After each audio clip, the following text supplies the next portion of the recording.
আসসালামু আলাইকুম। সুপ্রিয় দর্শক, আজকে অনেক ভিডিও বানানোর পরে বিকেলবেলা বাসায় এসে আহ, আমার নিজ দোকান থেকে একটা বিশাল প্রায় 8.5 কেজি ওজনের একটা তেরেল মুরগি জবাই করেছিলাম। আমার দোকানের মুরগি। আজকে এই মুরগির গোস্ত রান্না করতে আপনাদের সাথে শেয়ার করলাম। সুপ্রিয় দর্শক, দেখেন এই যে আসলে বড় মুরগির টেস্টই অন্যরকম। আসলে যেগুলো বড় মুরগি আসলে 7 কেজি 8 কেজি ওজনের মুরগি যেগুলো, সেগুলোর গোস্ত গরুর গোস্তর মতো মনে হয়। এই যে দেখেন। আর বিশেষ করে আহ, যেগুলো ছোট মুরগি আসলে সেগুলো আহ মুরগি অবশ্য উম, একটু টেস্টি কম।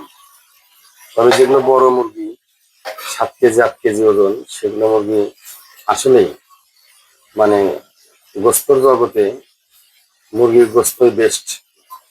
এটা সারা পৃথিবীতেই সমাদৃত এবং সারা পৃথিবীতেই এর একটা সুনাম রয়েছে। প্রিয় দর্শক, এই যে দেখেন, এটা প্রায় 7 কেজি ওজন। আর অর্ধেক গোস্ত রেখে দিছি ফ্রিজে, ওটা আবার আরেকদিন আপনাদের সাথে শেয়ার করা হবে। প্রিয় দর্শক, এই যে দেখতে থাকেন। এই যে হম তো আজকে আসলে শেয়ার করলাম এই বিষয়ে এই কারণেই যে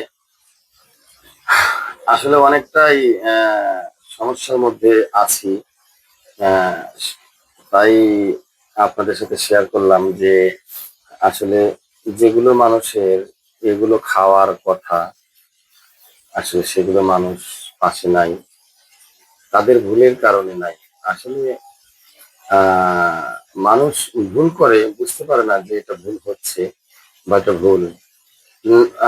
নবাব সিরাজদৌলাকে যখন মির্জাফর পতন করলো, তখন মির্জাফরও বুঝতে পারছিল না যে আমাকেও মেরে ফেলে দেওয়া হবে। ব্রিটিশরা মির্জাফরকেও মেরে ফেলে দিল।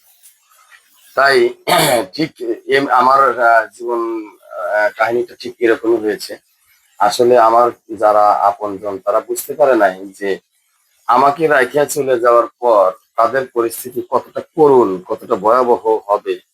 আর আমি তাদের আসলে কি দিতে পারবো, আর আমি তাদের এই দুনিয়াতে কোথায় স্থান করে দিতে পারবো, কতটুকু এগিয়ে নিয়ে যেতে পারবো, এটা তারা বুঝতে পারেনি। তাই প্রিয় দর্শক, আজকে তো অবশ্য আমার প্রিয়জনরা আমার কাছে নাই।